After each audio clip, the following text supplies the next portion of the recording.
कदा मह्यं ददाति स्वपदान्तिकम्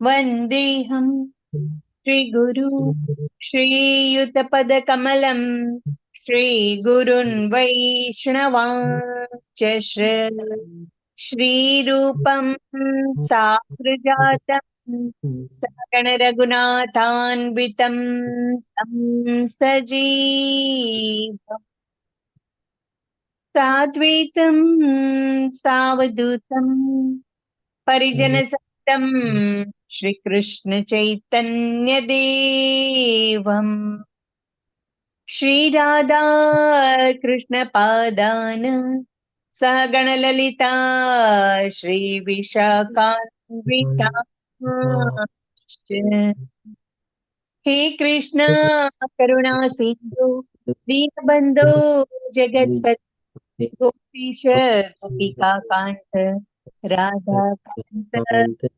नमोऽस्तुते तप्त कांचन गौरंगी श्री राधे वृंदावनेश्वरी वृषभानुसुते देवी प्रणमामि हरे प्रेम वाञ्छाकल्पतरुभ्यश्च कृपा सिन्धुभ्य एव च पतितानां पावनेभ्यो वैष्णवेभ्यो नमो नमः श्री कृष्ण चैतन्य प्रभु नित्यानंद श्री अद्वैत गदाधरा श्रीवासादि गौर भक्त वृंद हरे कृष्ण कृष्ण कृष्ण कृष्ण कृष्ण कृष्ण हरे हरे हरे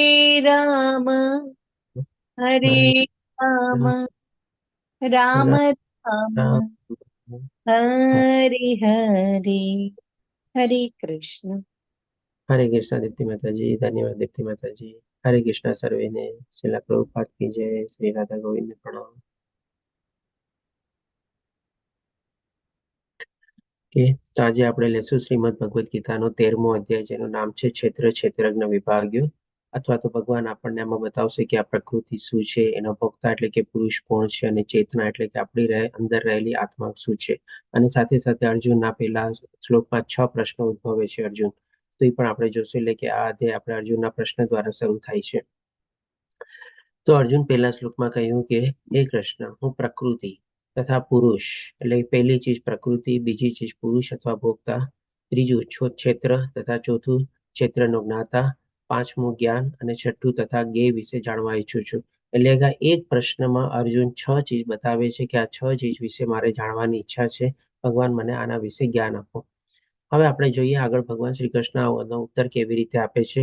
તો આપણે જોઈએ કે ભગવાન આ 6 ચીજને સમજાવે છે.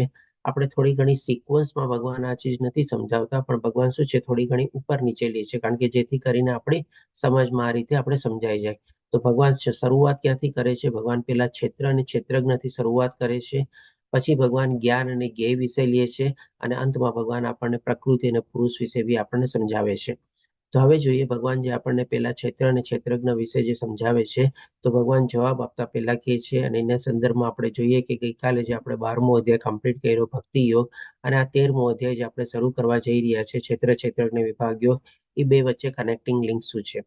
તો જેમ કે ગઈકાલના અધ્યાયમાં 6ઠ્ઠા અને 7મા શ્લોકમાં ભગવાન કહે છે ને કે પરંતુ જે મનુષ્ય પોતાના સર્વ કર્મ મારામાં અર્પિત કરીને, એટલે કે નિષ્કામ ભાવે કર્મ કરે છે અને અવિચળ ભાવે ભક્તિ કરતા રહી, એટલે કે નોન સ્ટોપ રીતે ભગવાનની સંપૂર્ણ રીતે ભક્તિમાં પ્રવૃત્ત થયેલા છે, મારી સેવામાં લાગેલા રહી, એટલે કે ભગવાનની સેવા કરે છે, પૂજા કરે છે, અર્ચના કરે છે, અને પોતાના મનને મારામાં સ્થિર કરી નિરંતર મારું ધ્યાન ધરે છે, એટલે કે ભગવાનનું ચિંતન કરે છે, સ્મરણ કરે છે. તો આ જે વ્યક્તિ કરતો હોય એના માટે ભગવાન કહે છે કે એને ફળ રૂપે હું શું આપું છું? તો કે તેમના માટે એ પાર્થ, હું જન્મ મરણ રૂપી સાગરમાંથી તત્કાળ ઉદ્ધાર કરનારો છું. એટલે કે આપણે આ અત્યારે મૃત્યુલોકમાં ભવસાગરમાં આપણે જે રહેલા છીએ, આ ભવસાગર રૂપી જે આપણે પૃથ્વીલોકને અથવા તો મૃત્યુલોકને પાર કરીને આપણે ભગવાનના ધામમાં પહોંચવાનું છે, એના માટે ભગવાન કહે છે કે જો આવી રીતે પોતાનું જીવન જીવતો હોય અને તો એના માટે ભગવાન કહે છે કે જન્મ મરણ રૂપી સાગરમાંથી તત્કાળ ઉદ્ધાર કરનારું છે. એટલે હવે અર્જુનના મનમાં પ્રશ્ન થાય છે કે ભાઈ હું જે અહીંયા પૃથ્વીલોકમાં અથવા મૃત્યુલોકમાં જીવી રહ્યો છું, મને જે આ શરીર મળી રહ્યું છે, જે આ પ્રકૃતિ જે છે અને જે બધું મને તમે જ્ઞાન આપો છો, એ બધી ચીજમાં મને થોડુંક ઓર ડિટેલમાં વિશેષમાં સરસ રીતે સમજાવો. એટલા માટે આ અર્જુનનો પ્રશ્ન થાય છે કે ભાઈ આ કેવી રીતે જન્મ મરણ સાગરમાંથી આપ બધાનો ઉદ્ધાર કરો છો. જેમ કે હું તો અત્યારે માની લો આ શરીર લઈને છું, આ ભૌતિક પ્રકૃતિ છે, આ બધું નેચર અથવા એન્વાયરમેન્ટ છે, અને તમે જે મને આધ્યાત્મિક જ્ઞાન આપી રહ્યા છો, તો આ બધું જ્ઞાન મેળવીને એનું લક્ષ્ય શું, એટલે કે ધ્યેય શું, આ પ્રકૃતિ શું છે, આ શરીર શું છે, આમાંથી તમે કેવી રીતે અમારો ઉદ્ધાર કરો છો. એટલે કે આવી રીતે અર્જુનને અલગ અલગ 6 પ્રશ્નો થાય છે. તો પહેલા રીતે ભગવાનને પૂછે છે ને કે ભાઈ આ પ્રકૃતિ શું છે, એટલે કે આ નેચર એન્વાયરમેન્ટ શું છે, પછી આ પુરુષ અથવા શરીર શું છે આપણું, પછી ભગવાનને પૂછે છે કે ભાઈ આપણે જ્ઞાન શું છે, એટલે કે આજે તમે ભૌતિક જ્ઞાન આધ્યાત્મિક જ્ઞાન આપી રહ્યા છો, આધ્યાત્મિક જ્ઞાન શું છે, પછી આધ્યાત્મિક જ્ઞાન એટલે કે એનો ધ્યેય અથવા તેનું લક્ષ્ય શું છે, અને પછી અર્જુન એ પણ પૂછે છે કે આ ક્ષેત્ર એટલે કે આ શરીર શું છે, તો પછી અને આ ક્ષેત્રને અથવા શરીરને જાણનારો કોણ છે. તો આવી રીતે અર્જુનના 6 પ્રશ્નો ઉદ્ભવ થાય છે. અને એમાં પછી ભગવાન જવાબ આપતા આગળ કહે છે, બીજા શ્લોકમાં કહે છે, પૂર્ણ પુરુષોત્તમ પરમેશ્વર બોલ્યા, હે કુંતી પુત્ર, આ શરીર એટલે કે જેને ક્ષેત્ર કહેવાય છે, અને આ ક્ષેત્રને એટલે કે જે શરીરને જાણનારો છે તે ક્ષેત્રજ્ઞ કહેવાય છે.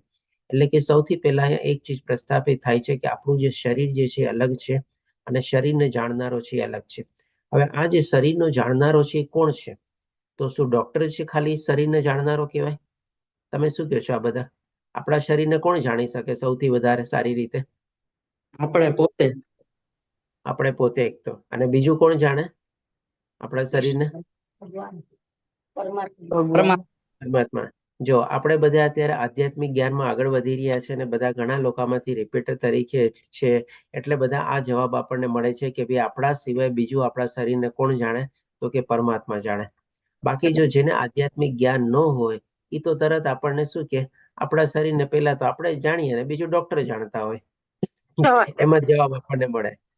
તો હવે જોઈએ ભગવાન આપણને આ જ ચીજ સમજાવે છે. આધ્યાત્મિક જ્ઞાનનું આપણે કહી શકીએ કે પ્રભાવ આ છે કે ભાઈ આપણે સમજી શકીએ છીએ કે ભાઈ આપણા શરીરના જ્ઞાતા આપણે છીએ અને પરમાત્મા છે, નહીં કે ભાઈ ડોક્ટર આપણે. હવે ભગવાન આપણને ત્રીજા શ્લોકમાં આગળ કહે છે કે હે ભારત, એ જાણવું જોઈએ કે હું પણ એટલે કોણ? તો કે પૂર્ણ પુરુષોત્તમ પરમેશ્વર ભગવાન શ્રી કૃષ્ણ, જે ભગવાન આ જ્ઞાન અર્જુનને આપી રહ્યા હતા, એ કહે છે કે હું પણ સર્વ શરીરોનો જ્ઞાતા છું. એટલે કે આપણે જ્ઞાતા છીએ કોના શરીરના? તો કે ભાઈ આપણા પોતાના શરીરના.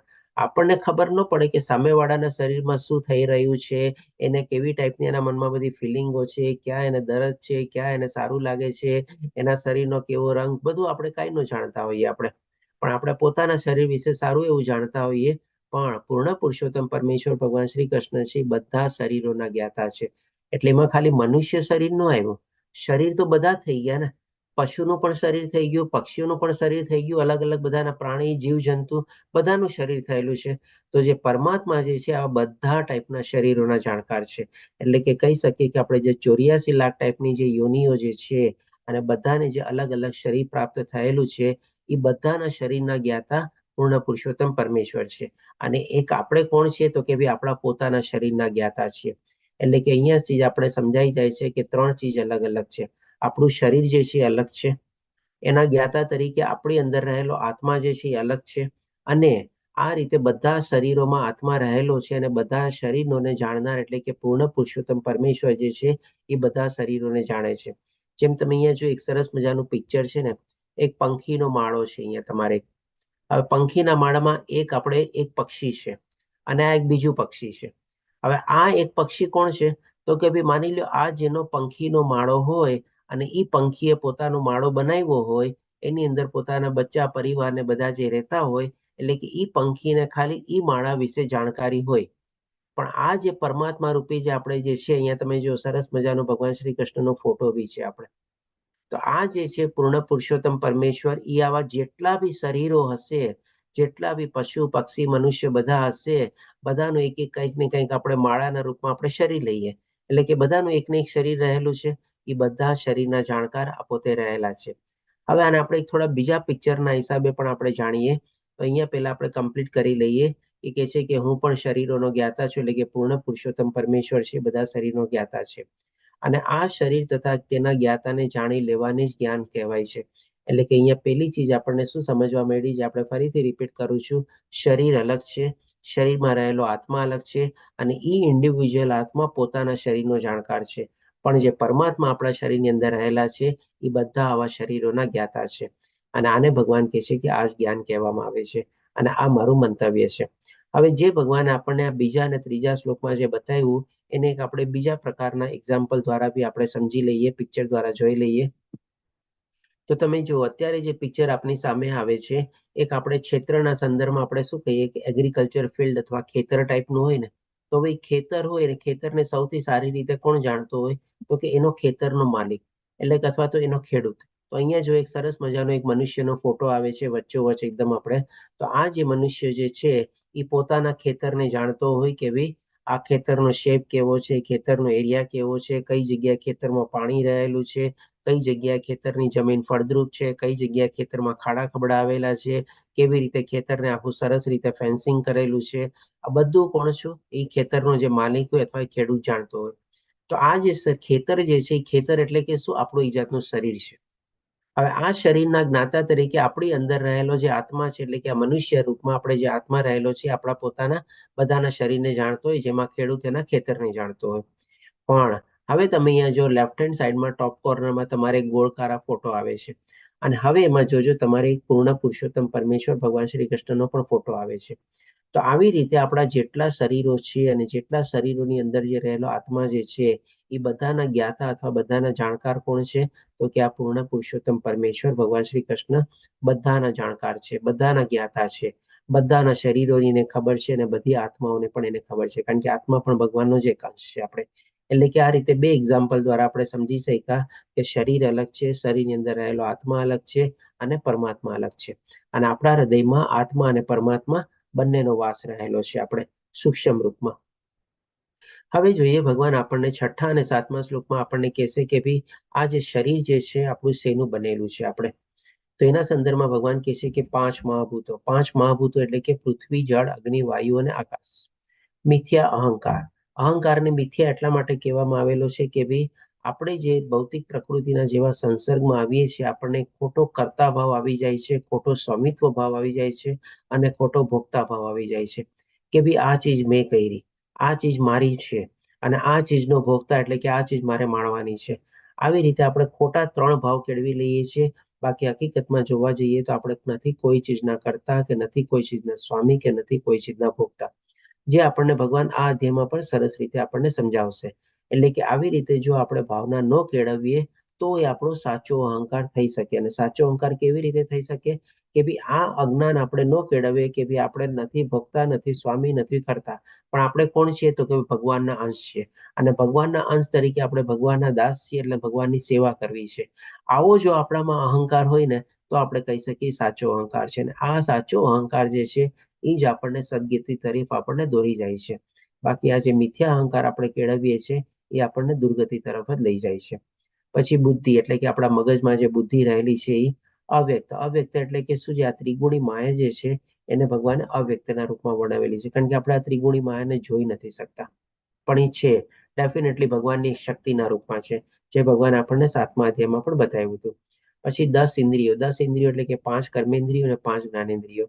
5 જ્ઞાનેન્દ્રિયો એટલે કે ભાઈ આપણે શું છે, 2 આંખ, પછી આપણે કાન, પછી આપણે નાસિકા અથવા તો જ્ઞાનેન્દ્રિય અથવા તો આપણા મુખ અને આપણી ત્વચા, એ 5 આપણી જ્ઞાનેન્દ્રિયો છે. અને 5 કર્મેન્દ્રિયો એટલે કે ભાઈ આપણે મુખેથી બોલીએ છીએ, પછી આપણે આપણા 2 હાથ, 2 પગ અને ઉદા અને જનેન્દ્રિય, આ જે આપણી છે કર્મેન્દ્રિયો છે. અને પછી તથા મન, એટલે કે સાથે સાથે આપણી અંદર રહેલું મન પણ છે, એ પણ ભગવાન એને ઇન્દ્રિયોમાં સમાવેશ કરી દે છે. અને મન આપણે જો આપણે કાબુમાં રાખીએ તો આપણું મિત્ર છે, નહીં તો પછી આપણો મોટામાં મોટો શત્રુ છે, જે આપણને છઠ્ઠા અધ્યાયમાં ભગવાન બતાવે છે. પછી 5 ઇન્દ્રિયના વિષયો એટલે કે ભાઈ આપણી જે બધી જ્ઞાનેન્દ્રિયો છે એના બધાના વિષયો હોય છે.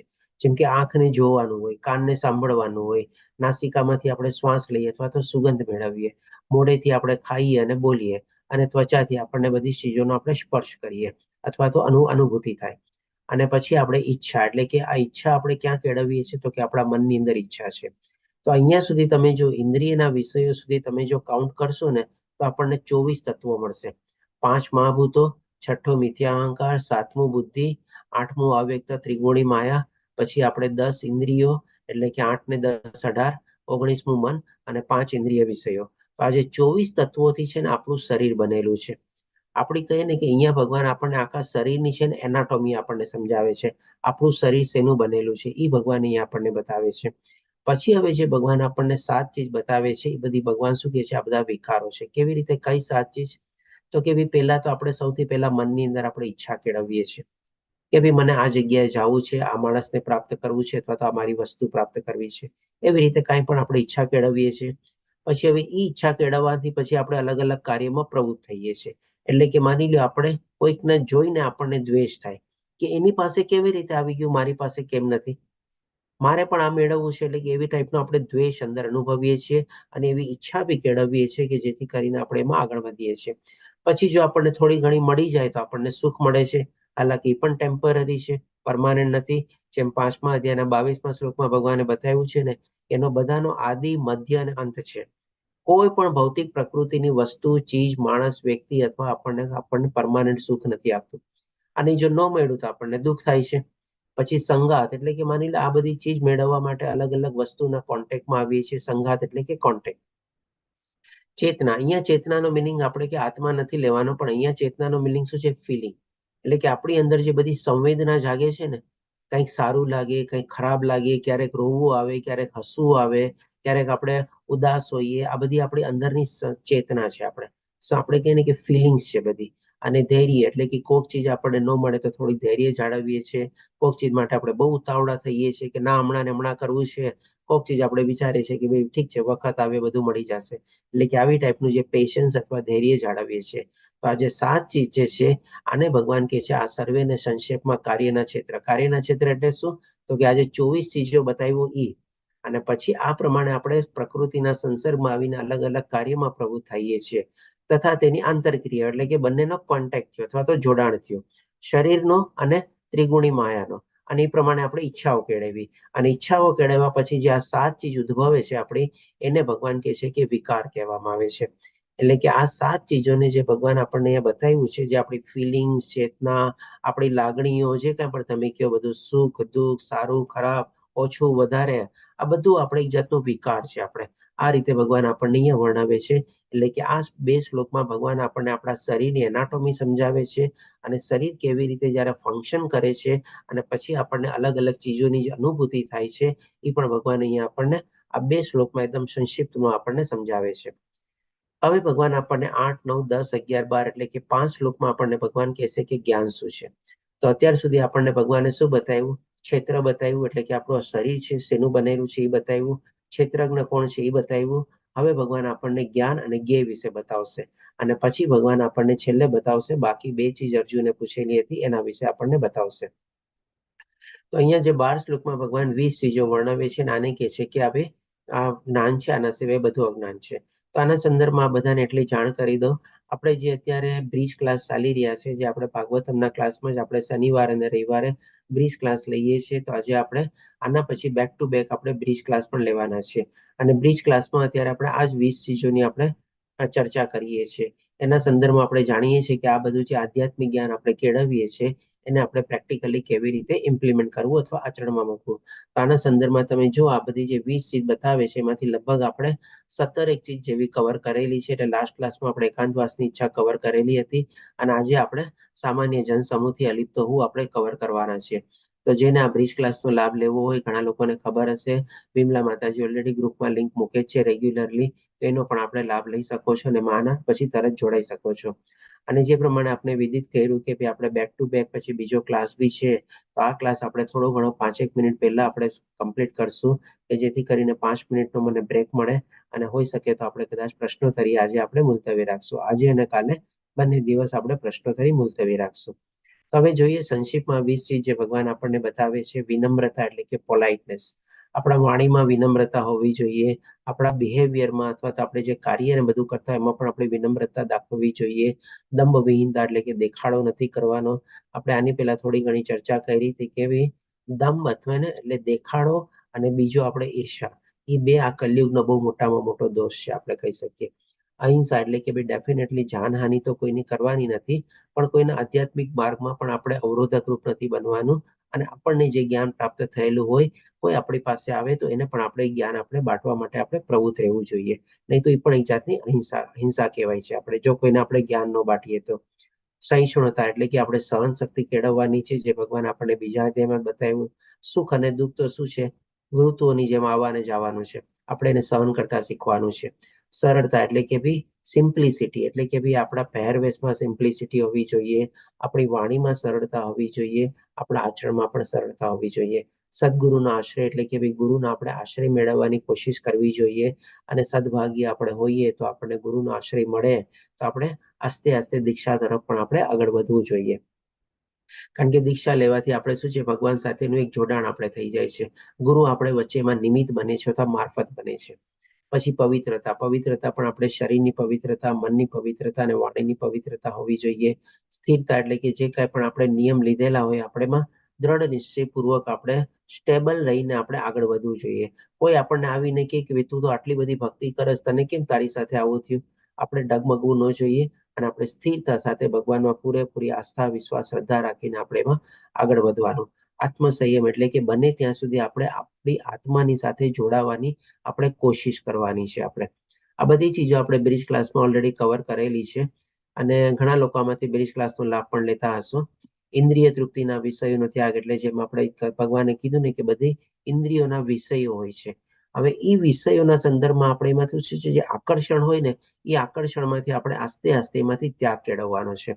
મિથ્યા અહંકારનો અભાવ, જે આપણે ઓલરેડી થોડું ઘણું ડિસ્કસ કરી ગયા કે નથી આપણે સ્વામી, નથી આપણે ભોગતા, નથી આપણે કરતા. આ જો 3 ચીજ આપણે માનતા હોઈએ તો આપણો મિથ્યા અહંકાર છે. જન્મ, મૃત્યુ, જરા, વ્યાધિના અનિષ્ટની અનુભૂતિ એટલે કે ડેફિનેટલી આ 4 ચીજો તો આવવાની ને આવવાની જ છે. આપણે એને અવોઇડ કરી શકવાના જ નથી. આપણે આપણા જન્મ ઉપર કોઈ કાબુ નથી, આપણા મૃત્યુ ઉપર કોઈ કાબુ નથી, આપણા ઘડપણ ઉપર કોઈ કાબુ નથી અને આપણને જે તકલીફો આવવાની છે એના ઉપર આમ જોવું તો આપણો કોઈ કાબુ નથી. કારણ કે કોઈ માણસ ઈચ્છતું ન હોય કે મને તકલીફ આવે, પણ કંઈક ને કંઈક શારીરિક આદિ વ્યાધિ ઉપાધિ જે આપણે કહીએ, કંઈક ને કંઈક એવું આવ્યા જ કરતું હોય આપણે.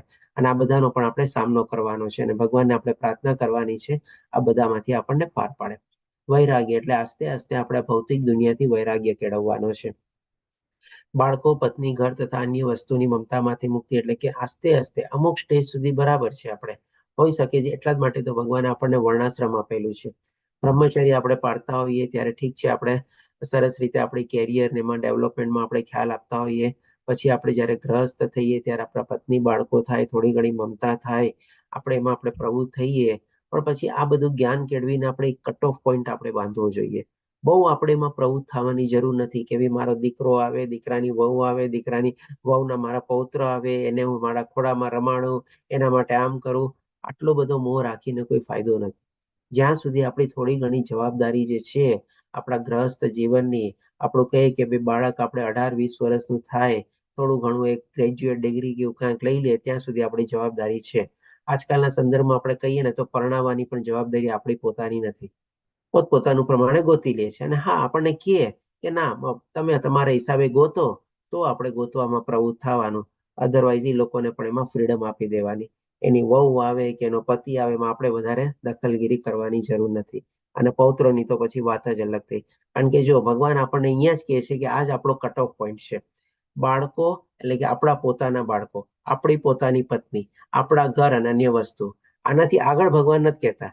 કારણ કે જો અહીંયા જ આપણે કટ ઓફ બાંધી લઈએ ને તો પછી આગળ આપણે વિચારવાની જરૂર નથી કે ભાઈ મારા પુત્રની પત્ની આવે, મારી વહુ આવે, મારો જમાઈ આવે, એના બાળકો થાય, એના ભગવાન આપણને કહેતા જ નથી ત્યાં સુધી આગળ પહોંચવાનું.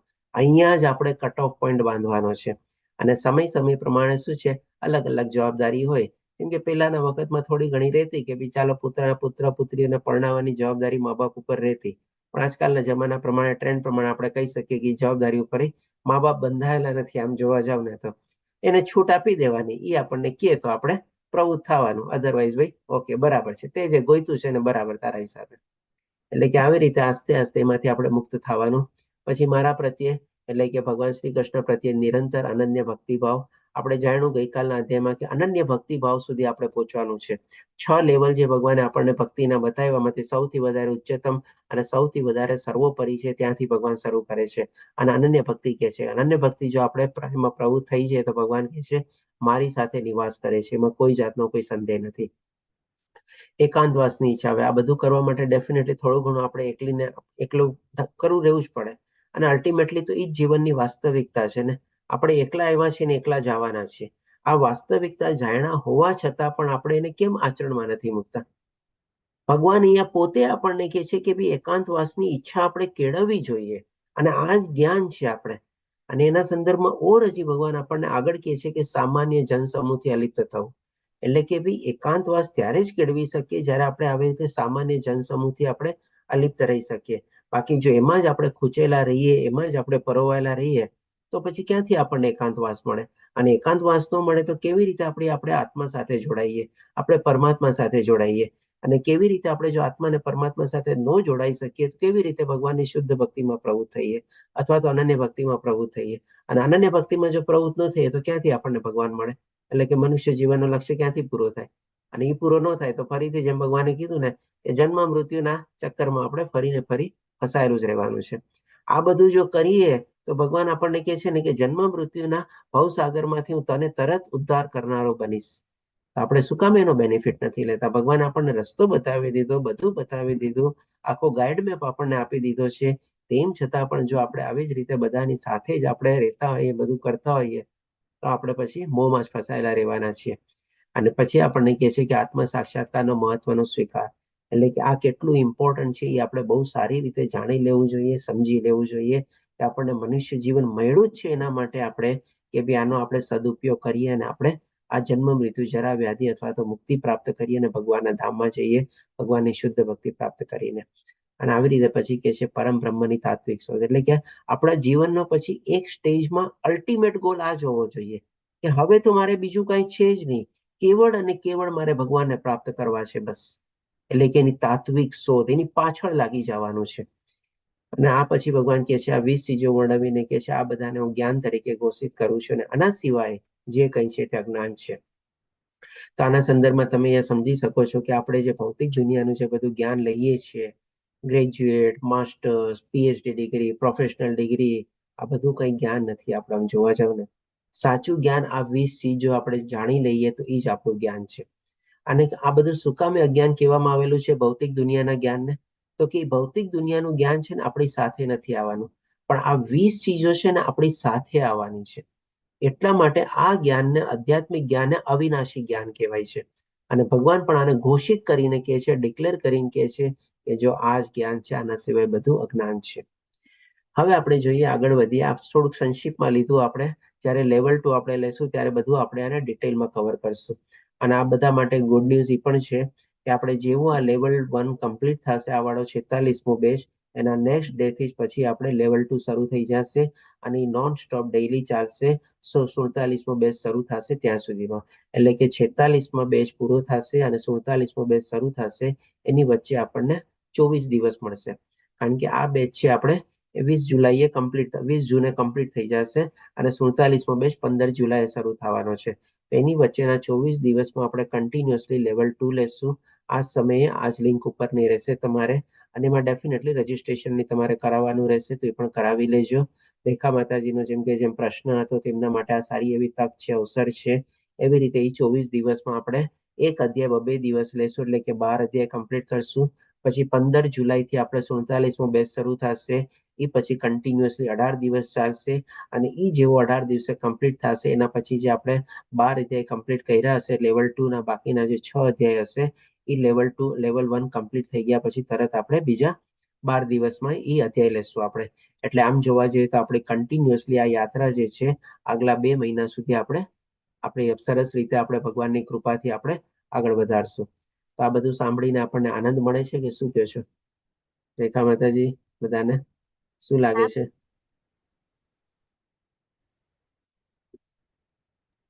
નો રિસ્પોન્સ. આવો મોકો તો પ્રભુજી મળતો નહીં, બરોબર ને? બધા પ્રભુજી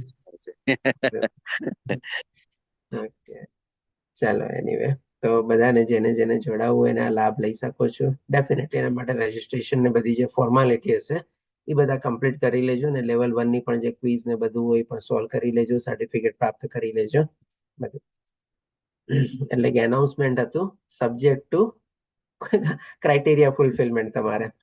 હવે ભગવાન આપણને 20મા શ્લોકમાં બતાવે છે કે ભૌતિક પ્રકૃતિ તથા જીવોને અનાદિ સમજવા. એટલે કે આ જે ભૌતિક પ્રકૃતિ જે છે આપણે અનાદિકાળથી છે.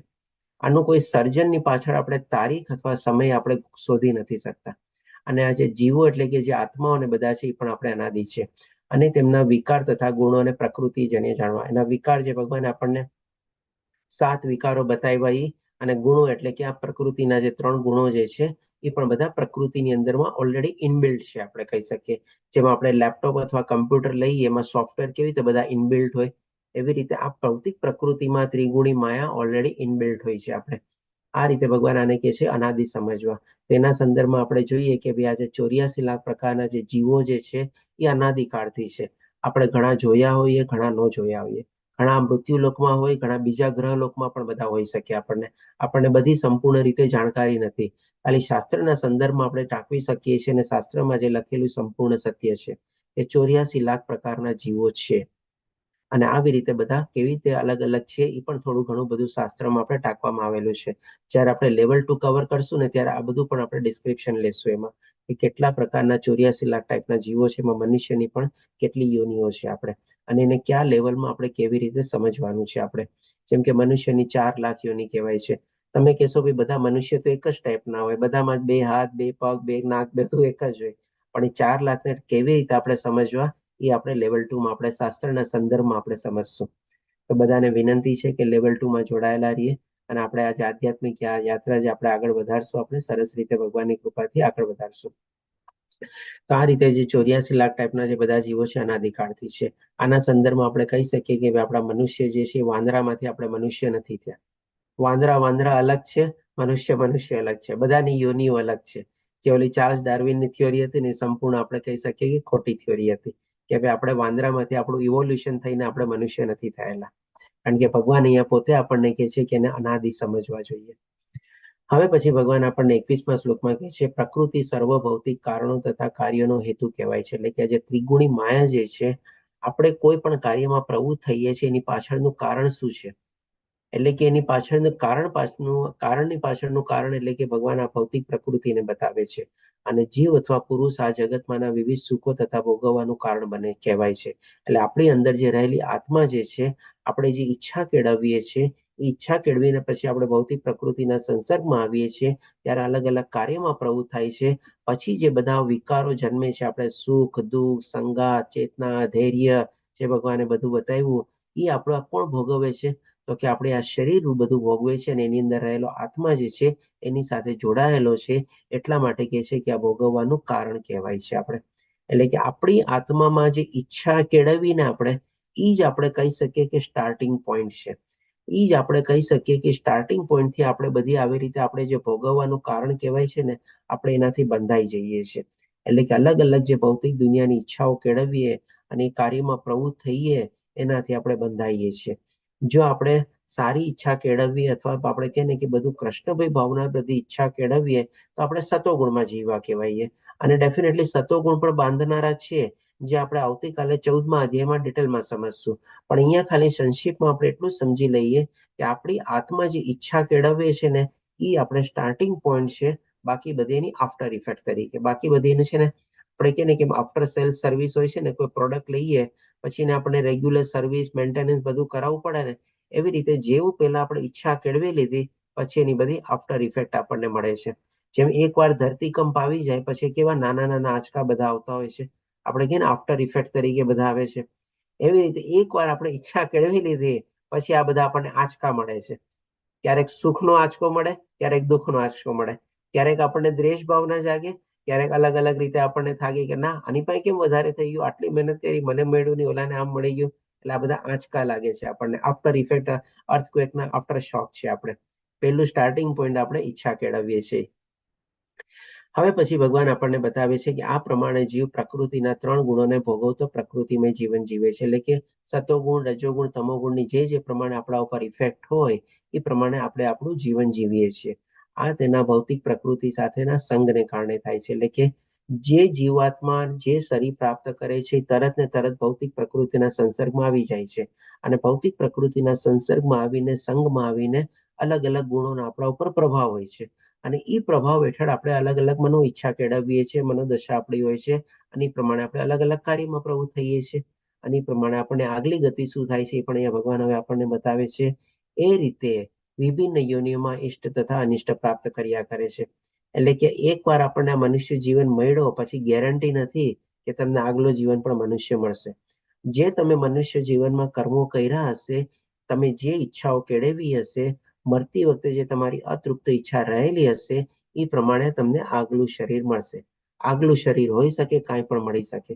જે પ્રમાણે ભરત રાજાને પણ હિરણનું શરીર મળ્યું, નૃગ રાજાને પણ 1.5 કરોડનું શરીર મળ્યું, પણ પુણ્ય આત્મા હતી એટલે કે તરત પછી પાછું મનુષ્ય શરીર પણ મળ્યું અને મુક્તિ પ્રાપ્ત કર્યા. એટલે કે આ મનુષ્ય જીવનમાં જ આપણે સરસ રીતે એનો સદુપયોગ કરીને કોશિશ કરવાની છે કે ભાઈ ફરીથી પાછું આપણે અનિષ્ટી એટલે કે આવી રીતે અલગ અલગ યોનિઓમાં ન જવું પડે અને આપણે ભગવાનના ધામમાં આપણે પહોંચી જઈએ. કારણ કે ભગવાને આપણને ઉપાય બી બતાવી દીધો. ફરીથી યાદ કરો એ ગઈકાલના 12મા અધ્યાયનો 6ઠ્ઠો અને 7મા શ્લોક. 4 ચીજ આપણને એમાં બતાવી અને પછી શું કે છે? ફળ સ્વરૂપે હું તરત ઉદ્ધાર કરનારો છું. આ જન્મ મરણના ભવસાગરમાંથી ઉદ્ધાર કરું છું. એટલે કે ભગવાન આપણો હાથ ઝીલે છે, ભગવાન આપણી આંગળી પકડે છે.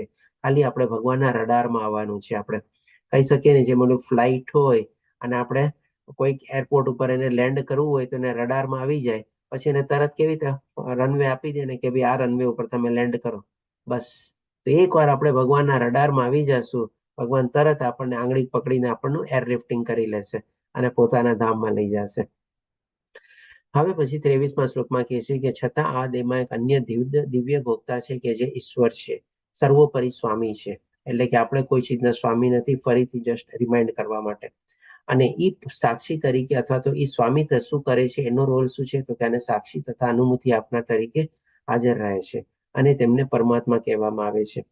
તો આના સંદર્ભમાં મને ખ્યાલ છે હમણાં થોડાક દિવસ પહેલા મારા ખ્યાલથી જાગૃતિ માતાજી આપણને એક પ્રશ્ન પૂછેલો હતો કે જે આપણે આ પોઝિટિવ થિંકિંગ કરીએ છીએ, લો ઓફ એટ્રેક્શન છે, સિક્રેટ છે, આ બધી ચીજ શું છે? આપણે આજે છે આપણી સાથે જાગૃતિ માતાજી, તેમના પ્રશ્નનો જવાબ છે ને આ 2 શ્લોકમાં આપણે આવેલો છે. હરે કૃષ્ણ. કોઈ હેલ્પ કરશે? મળશે છે આજે આપણી સાથે જાગૃતિ માતાજી કે નથી?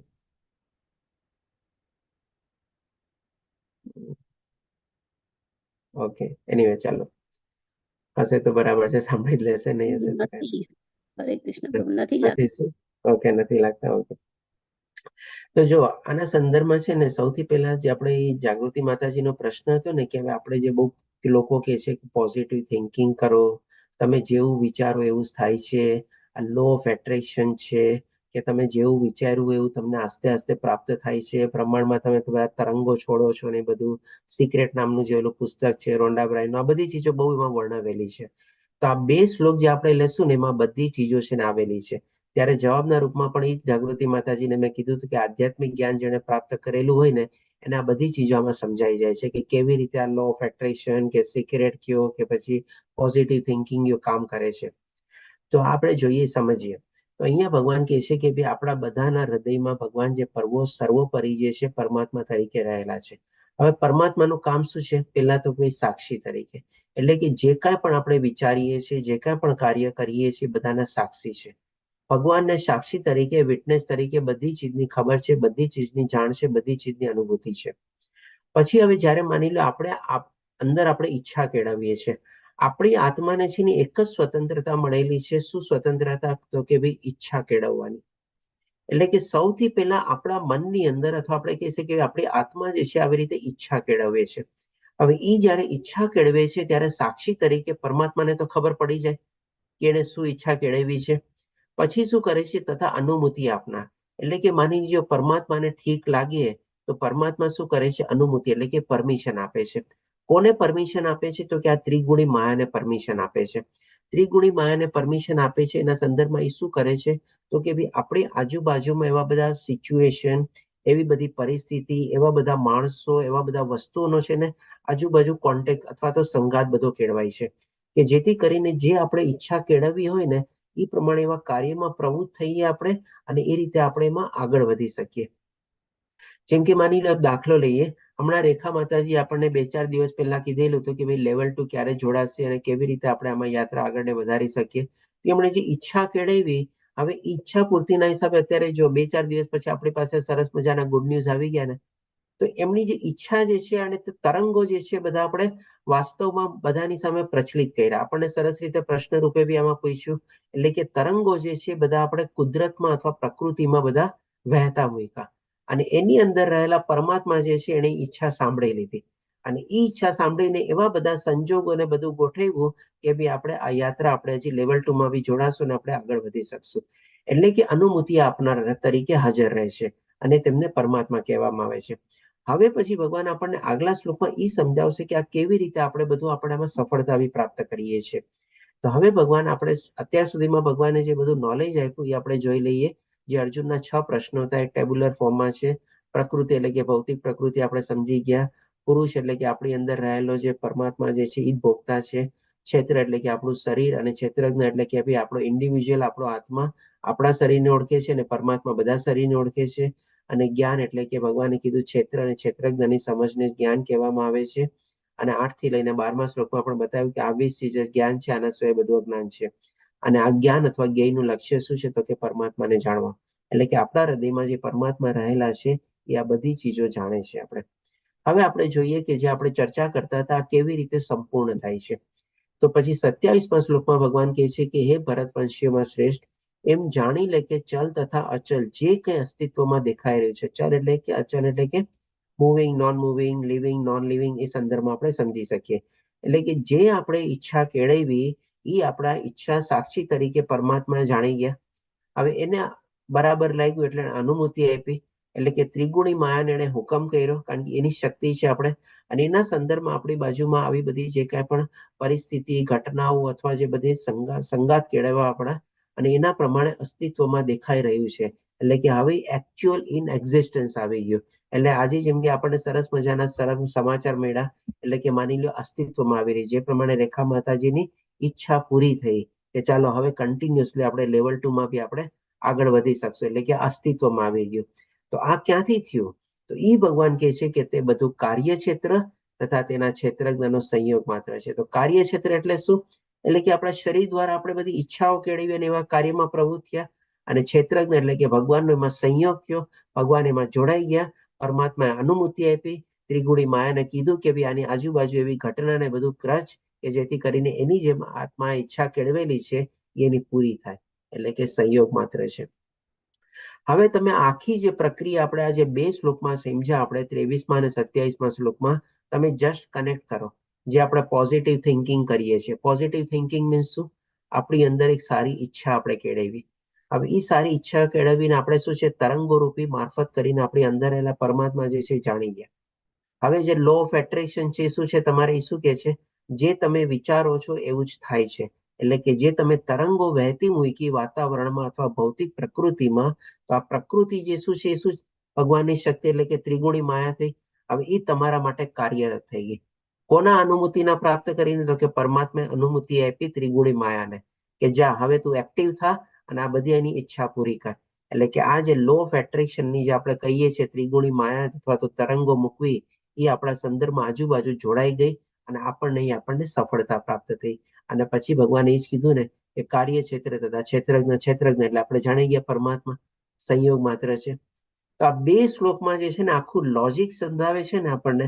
લો ઓફ એટ્રેક્શન કયો કે પોઝિટિવ થિંકિંગ કયો કે ઓલી સિક્રેટ નામની પુસ્તક કયો જે આપણા 200-250 પાનાની છે. ભગવાન આ 2 શ્લોકમાં આખી ચીજ આપણને સમજાવી દે છે. તો આ જ આખી ચીજ છે. આના સંદર્ભમાં ત્યારે જાગૃતિ માતાજીનો આ પ્રશ્ન હતો.